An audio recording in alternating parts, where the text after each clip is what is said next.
Selamat pagi Pak Reda, saya Anastasia dan rekan saya Karen akan mempresentasikan hasil temuan kami di G Restoran dalam bentuk untuk memenuhi UTS Project Improvement. Pertama adalah bisnis model kanvas, di mana G Restoran bekerja sama dengan petani untuk mendapatkan bahan segar, vendor lokal, packaging zero waste, staff, dan GoFood.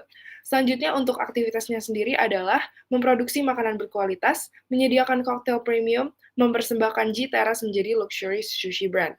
Selanjutnya adalah key resources sendiri, yaitu bahan mentah dari lokal, tempat, kemampuan untuk membuat sushi, startup money, dan orang-orang vegetarian, vegan free, dan dietary needs.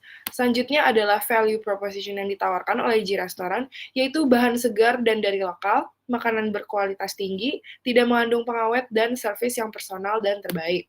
Selanjutnya adalah customer relationship, di mana G Restoran menawarkan 10% off untuk member di seluruh properti Tugu.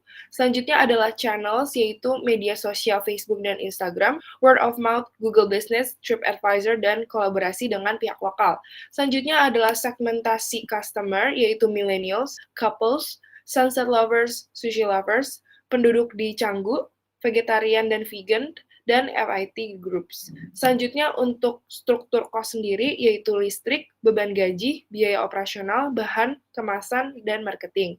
Terakhir adalah revenue stream, di mana mendapatkan uang dari penjualan sushi yang sehat dan berkelanjutan.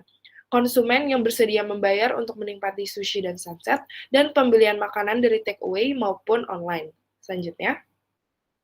Selanjutnya saya Karen akan menjelaskan problem mapping. Di sini kami telah memetakan dua buah problem. Yang pertama yaitu menu itu kurang menarik bagi beberapa konsumen. Hal ini diakibatkan karena adanya tiga permasalahan. Yang pertama, tingginya owners ekspektasi, lalu yang kedua, lack of quality of human resources, dan juga yang ketiga yaitu limited cost. Nah, di sini akan saya jelaskan yang pertama, atas owner high expectation, di mana owner itu tidak ingin memiliki menu varian yang terlihat umum seperti restoran-restoran Japanese lainnya. Hal ini seperti misalnya makanan kari ataupun chicken katsu yang umum disukai oleh banyak masyarakat Indonesia. Sedangkan owner tidak ingin memiliki menu yang tersebut, namun ia berharap agar Iji Restoran memiliki menu-menu yang unik dan berbeda dari yang lainnya. Hal ini menyebabkan adanya kurang cocok dengan lidah masyarakat Indonesia. Lalu yang kedua, lack of quality of human resources, di mana yang pertama, semua chef yang ada di restoran ini itu lokal, jadi kami tidak memiliki chef dari Jepang langsung, sehingga tidak memiliki rasa yang autentik dari Jepang. Lalu yang kedua, itu lack of new menu variants, di mana dari awal restoran dibuka hingga saat ini itu menu masih sama, sehingga bagi masyarakat yang suka kesini sering makan itu akan terkadang merasa bosan dan pindah ke restoran lainnya. Lalu yang ketiga itu limited costs, di mana saat ini J Restoran sedang melakukan press budget, sehingga banyak bahan-bahan atau alat yang menjadi kurang atas kualitasnya maupun bahan-bahan juga dikurangkan dalam penggunaan. Selanjutnya,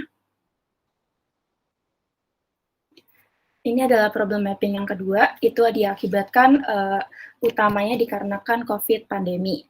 Nah, yang pertama tentunya menyebabkan adanya less occupancy rate, sehingga pemasukan menjadi langsung secara drastik berturun. Hal ini menyebabkan banyak hal adanya permasalahan. Yang pertama, employees laid off, di mana banyak karyawan di sini yang dirumahkan, sehingga karyawan yang dipekerjakan hanya sedikit dan servis menjadi lama. Dan juga disajikan makanan juga cukup lama, sehingga tidak menemukan dengan ekspektasi masyarakat tamu yang datang. Nah, selanjutnya adanya government policies, sehingga sedikit turis yang datang ke Bali, sedangkan di restoran ini cukup sangat mengandalkan turis-turis dari luar negeri maupun dari lokal yang untuk makan di restoran tersebut. Lalu juga restoran sempat secara terpaksa tertutup karena PSBB dan PPKM, sehingga pemasukan menjadi sangat berkurang.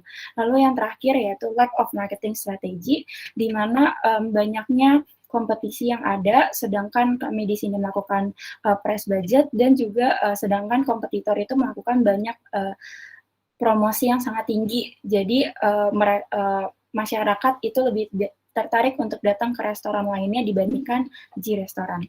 Next.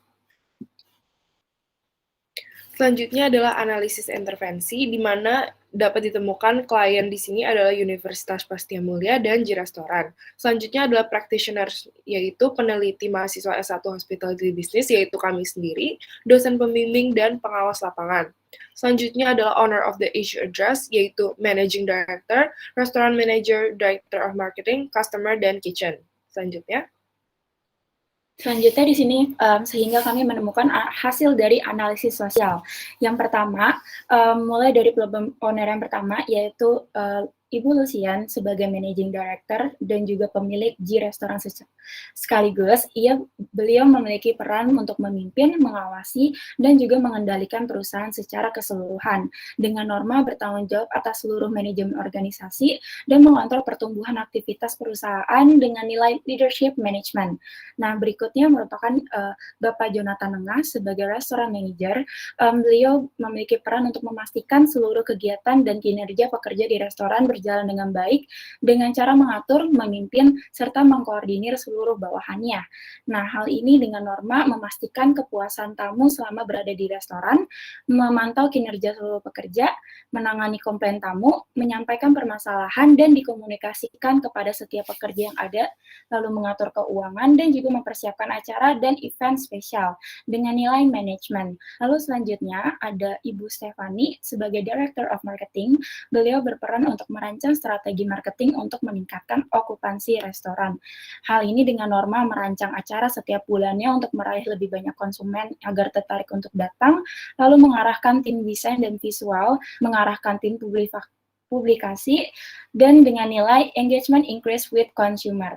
Dan yang selanjutnya yaitu klien atau customer, mereka memiliki peran mendapatkan pengalaman bersantap sesuai dengan ekspektasi yang diharapkan dengan norma melakukan pembayaran dan juga memberikan penilaian terhadap apa yang telah mereka rasakan selama di G Restoran dengan nilai experience. Dan yang terakhir adalah Bapak I Nyoman Antara, yaitu head chef dari G Restoran, memiliki tanggung jawab untuk membuat dan menghidangkan makanan yang memuaskan dengan norma mengurus inventaris, merencanakan menu yang disajikan, memastikan standar kebersihan, memantau bahan baku, memastikan kualitas dan rasa yang disajikan agar selalu yang terbaik dengan nilai passion and harmony. Next. Selanjutnya adalah analisis politik, di mana Ibu Lucian sebagai Managing Director merupakan pengambil keputusan tertinggi di G Restoran. Segala keputusan mengenai event yang akan dirancang beserta hubungan kerjasama dengan pihak stakeholders harus diputuskan dengan Managing Director sebelum dieksekusi.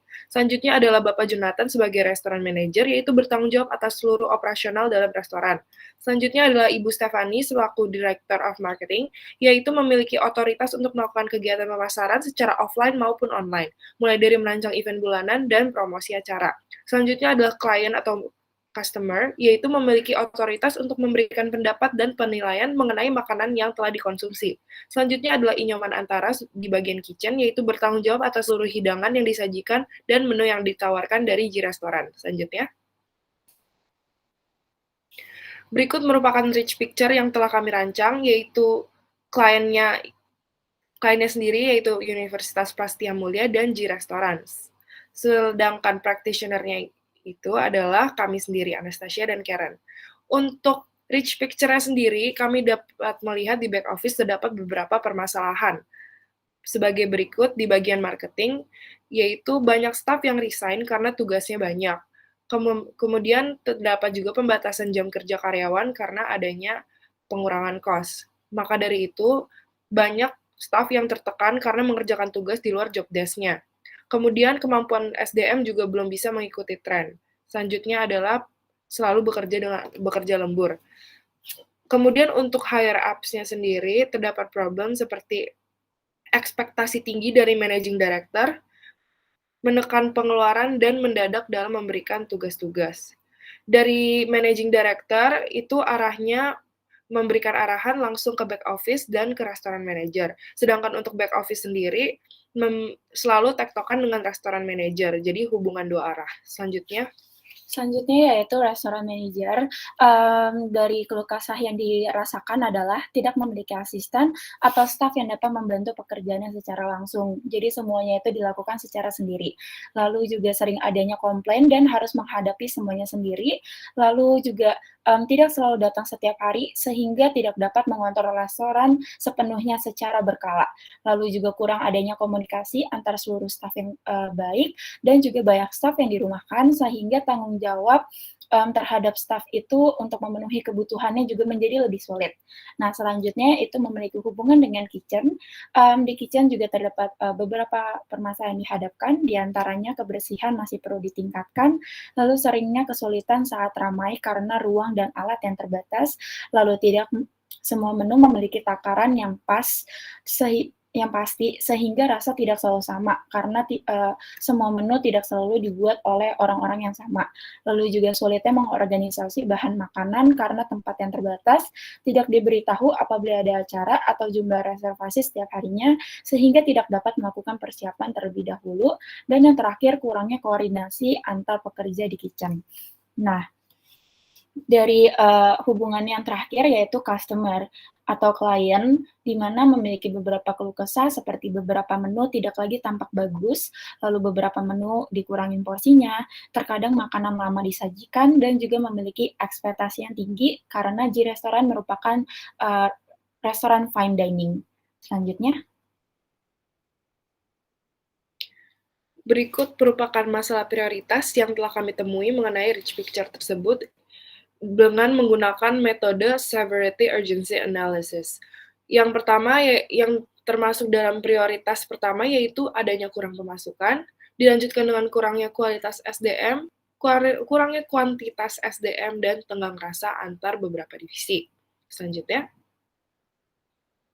Dengan itu kami memilih satu, buah, target perbaikan, yaitu kurangnya pemasukan dengan harapan pemasukan bisa bertambah hingga 80% dan, menjadi seperti keadaan normal karena sejak Covid, pemasukannya itu kan menjadi turun secara sangat-sangat drastis yang menyebabkan banyak, munculnya permasalahan-permasalahan yang ada di restoran. Dengan itu kami berharap agar, pemasukan pendapatan, di restoran dapat segera normal dan ke keadaan seperti normal lagi. Berikut presentasi dari kami, terima kasih. Uh, Kok gue di akhirnya gantung banget sih? Ya udahlah.